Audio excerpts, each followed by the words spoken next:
destin de l'Office et de toutes les associations qui le composent sont étroitement liés. Continuons, ensemble, et plus que jamais, à jouer collectif. L'Office ne peut en aucun cas être un conglomérat de tribus, mais bel et bien une authentique ruche où chaque abeille associative s'active pour le bien commun. Un lieu de création bien vivant, un espace de rencontre libre, une structure de regroupement de diverses sensibilités artistiques, forcément très attachée à son indépendance, et ce, afin de conquérir sans cesse de nouveaux publics. Un lieu qui, malgré son difficile déménagement, a conservé son âme et son esprit parfois bohème, pour reprendre la formule de Bernard Sénéca.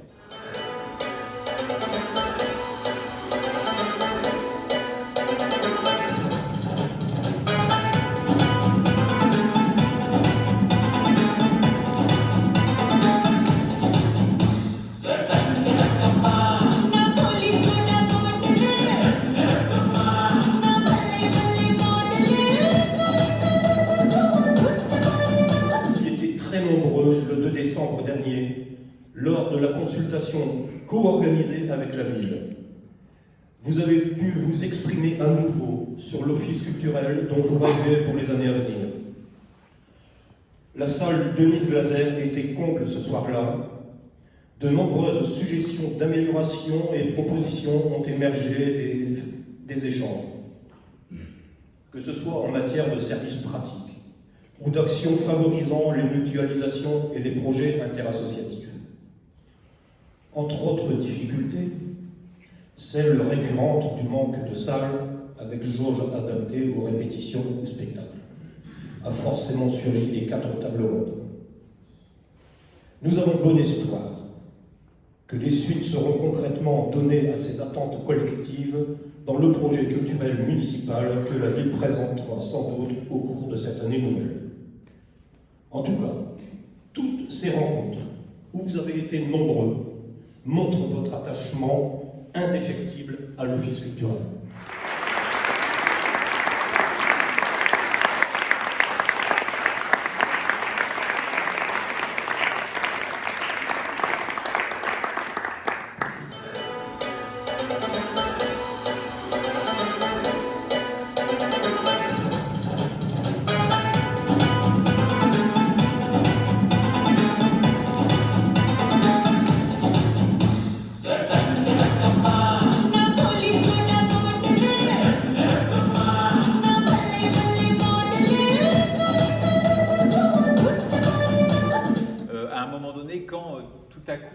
La ville vient expliquer qu'elle veut travailler, provoquer finalement la concertation avec l'Office culturel pour parler de son avenir. Tout de suite, ça suppose des inquiétudes et on se demande, oh là là, mais qu'est-ce qui va se passer? Et entre guillemets, est-ce que notre avenir est menacé?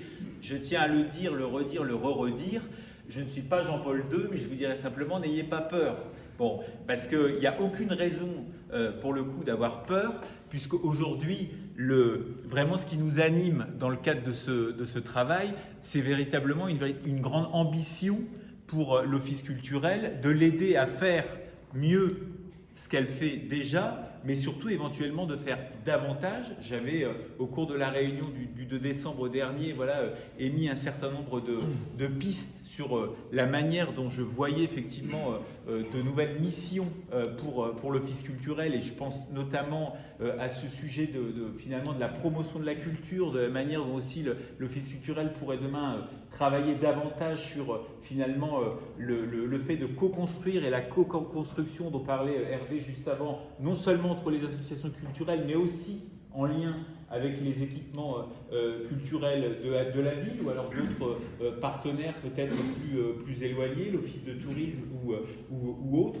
Donc véritablement, c'est tout ça qui nous anime. J'espère qu'on va pouvoir, et il faudra qu'on aboutisse au cours de l'année 2023 sur le sujet. On va se revoir. Les réflexions, les inquiétudes, les souhaits que vous avez fait remonter en matière aujourd'hui de soucis entre guillemets logistiques, on ne peut pas, au niveau de la ville d'Arras, les ignorer.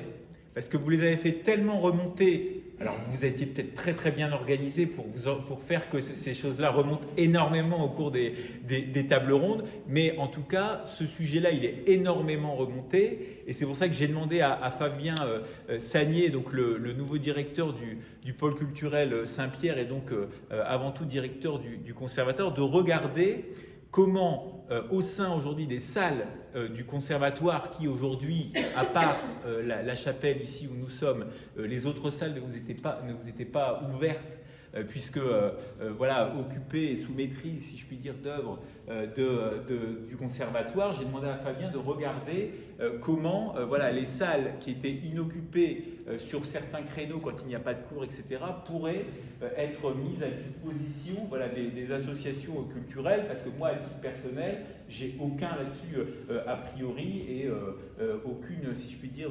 contre-indication sur le sujet. Donc, je sais que Fabien et Marie se sont vus tout récemment là, pour justement en parler, puisque Fabien me l'a dit tout à l'heure au creux de l'oreille.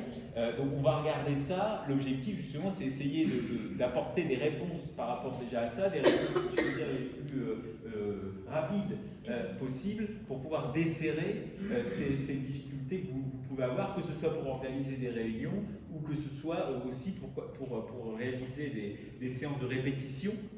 Donc sur un plan plus artistique. On ne pourra pas évidemment faire de miracle, puisque forcément, je rappelle que le conservatoire est un énorme établissement qui accueille énormément d'élèves, près de 1000 inscrits. Donc en tout cas, encore une fois, n'ayez aucune crainte. Je le redis parce qu'il n'y a vraiment aucune raison d'avoir peur sur ce sujet. L'ambition, je pense, aussi bien de la part de l'Office que de la part de la ville, elle est grande pour la culture, et c'est bien dans cet esprit-là qu'on va travailler en 2023. Voilà. Bonne année à vous et merci, Monsieur le Président.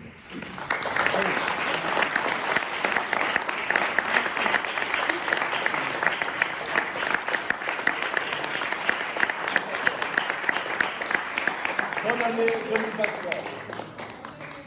Bonne année.